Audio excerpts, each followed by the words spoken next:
In this video, I'll show you how to install and use the Higgsfield plugins inside Adobe Premiere Pro and After Effects, so you can reframe clips, remove backgrounds, upscale footage, and edit video with AI. So what makes this different is that it runs right inside Adobe. You describe what you want and the result drops right inside your timeline. No exporting out to website and then back.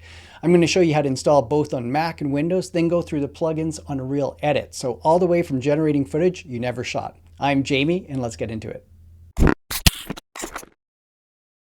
Quick heads up before we start. This video is sponsored by Higgsfield. They make the plugins we're covering, but the walkthrough and my take on them are my own. Now, here's the short version of what they are. Higgsfield puts a set of AI tools right inside Premiere Pro and After Effects. They live in one panel and they run on Higgsfield credits, the same credits as the web platform. So you'll need to be signed in, and each generation uses some. We'll start with Mac. Down in the description, click the download link and grab the DMG for Mac OS. The installer is a universal binary, so it works on both Apple Silicon and Intel machines. No separate version to pick. Open the DMG, then drag Higgsfield into your applications folder. Double click it to launch the installer. It will detect Premiere Pro and After Effects automatically, so there's nothing to point at. One thing that matters, quit Premiere Pro and After Effects completely before this step. So if Adobe is open during the install, the panel may not show up. If macOS blocks the app, open System Settings, go to Privacy and Security and click on Open Anyway. That's the Mac install. Now let's do Windows. Windows takes one extra tool. Adobe extensions on Windows install through a free app called ZXP Installer from Ascripts. It's a standard way to do this, and it takes about a minute. So first download and install the ZXP installer, then come back and download .zxp file from the link below. Once you have both, drag the ZXP file onto the Open ZXP installer window and it handles the rest. So if the panel doesn't show up afterwards, run the ZXP installer as administrator and try it again.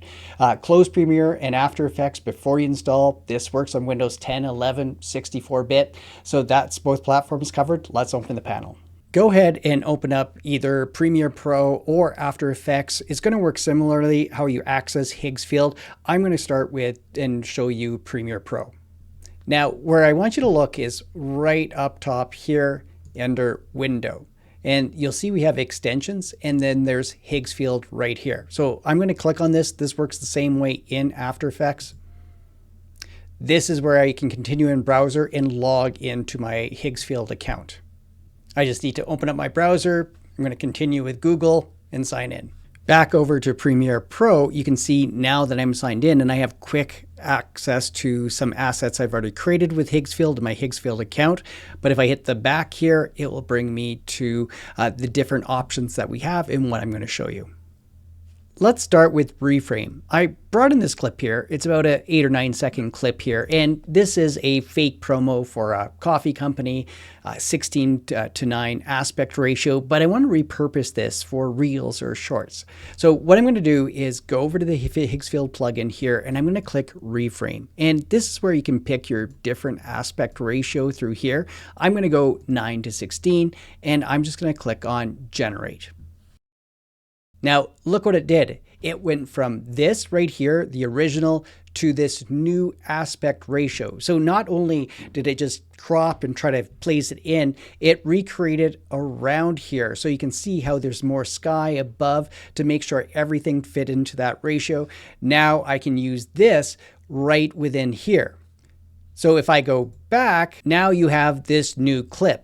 And you can drag it right into the timeline. And the aspect ratio is still the previous one here. But you can see as I go from the original here, that fits because I'm on 16:9, but versus this one with the black edges. So I could change my aspect ratio here, maybe put multiple clips together. You can see how this could save you a lot of time. Another thing you can easily do using the Higgsfield plugin is remove the background. So I'm going to use the same clip, and you can see it's an option right here. So I'm just going to select this, and it will tell me again how many credits to generate. And I need to tell it what I want to remove. And all I'm going to do is actually tell it what not to remove. And I'm going to say people. So it will leave the people in it. All right, here it is. You can see the background is removed out of it. We had different scenes and everything, and it took it out in all the places. I can drag it in and place it in the timeline. Now I notice I should have told it to also keep the cup because it removed the cup. All it did was keep the people. So I'll show you here. If I grab this picture and put it in between, you can see how the cup is gone as well. But it did a good job at taking away the background, but just making sure that you tell it what to keep. Now, what happens if you want to upscale something? So I have this 19-second clip here, and it's at 640 times 360, and I want to upscale it to, let's say, 4K. I can go over here, click upscale, and you can see I can go 1K or 4K. I'm going to choose 4K, and I'm going to go ahead and click generate.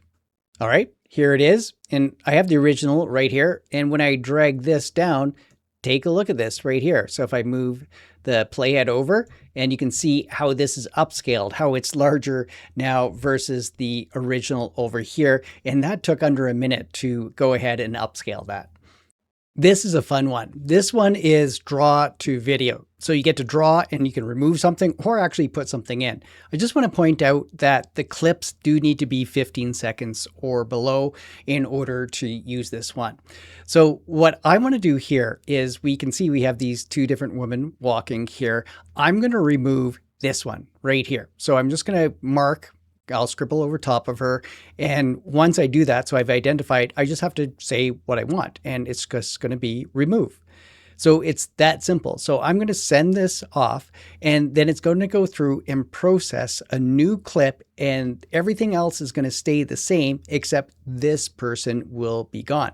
I do notice when I'm doing this on these clips, it does take a little bit more time than some of the other processing different AI ones that I've done so far. Okay, it's all done. Take a look at this. So all the actions of this woman is the same. I'll bring it down here so we can kind of compare side by side again. If we look at it, she turns and talks, but the person isn't there. Everybody else is staying the same. So as we look at there's that head turn to talk. So just with a simple identification of drawing and then just saying remove, it was done.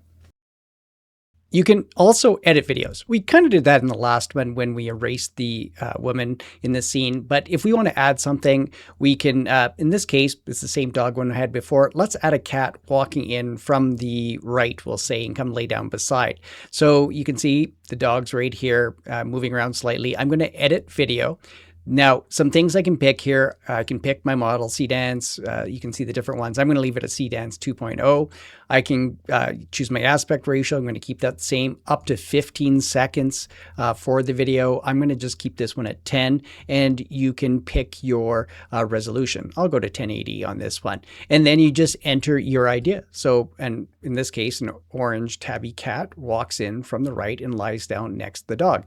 I'm just going to go ahead and submit this, and then we'll take a look.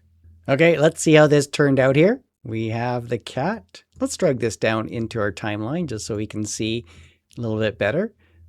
So as we go across, that looks pretty real. Lays down next to the dog, and the dog is moving around. So something that if you want to edit, just quickly type in what you want and you can see the results that you get. Last one, and it covers the most ground. Generate AI videos. Edit video changes a clip you already have. This makes a clip you don't. Now, I'm going to go to it right down here, video generation, and you can see it's going to be very similar to the last one. All I need is to give it the idea, and I'm going to want it to do, this goes back to the coffee scene where I'm going to be selling a rotisserie coffee, and so it's going to be a slow cinematic dolly push across the snow-capped mountains, a sunrise behind a small mountain town, coffee rotisserie, drifting valley mist, shallow depth of field, photorealistic film look. I'm going to use Cdance 2.0, keep it here. I'm going to shorten this a bit to 10 seconds again, and we'll keep it at, you know what, we're going to do 720 for this one. So I'm going to go ahead and submit. All right, let's see how they came out with. Let's go ahead and give it a little bit of a play. We've added some music to here. It's doing exactly what I want. But what I'm curious, can I make 2 more clips and then make nice transitions between each of them? Let's give this a try. I'm going to first just generate a couple more, and then I'm going to show you how I can transition them. I have my 3 clips, and so this is the first one, and it goes to this. So you can see it'd be kind of a jump to here. So how can I smooth that out? So what I did is I went to the very last frame of this one, and then I just went and exported a still frame. And then I went to the first frame of this one right here and exported another one. So then I uploaded them. I hit the plus right here and uploaded these. And what I asked it to do is a seamless transition between these 2 shots as the camera pushes through the rising cloud of steam.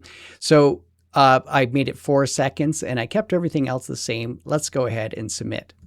Okay, it's done. Let's drag it down, place it in as a transition between those 2 scenes. I'm going to just hit mute on this so we don't have to listen. I would probably regenerate it without any music, especially if I have 2 different clips, but I'm just going to hit play as it goes through. Here's the extra 4 seconds and it transitions over. Well, that didn't make much sense. I think how it was pouring the liquid now to the beans. I probably would have to rework that again, but you can see using those 2 shots, how it went from ending right here and I continued the transition and then it made more of a natural one, but something I would still have to rework. So definitely give that a try if you're putting together multiple scenes, if you want to try to get it as smooth as possible. I really like how you don't have to leave the timeline. Everything's inside Adobe Premiere. You're just dragging and dropping. If there's any music added to any of these, they're on separate tracks, which you can delete. You know, if you're going to try one of these to begin with, Reframe's the easiest win on day 1. You can do 1 promo every aspect ratio. Now, if you want to test this out, the link's down below in the description to give it a try today. Thanks for watching this time on Teacher's Tech. I'll see you next week with more tech tips and tutorials.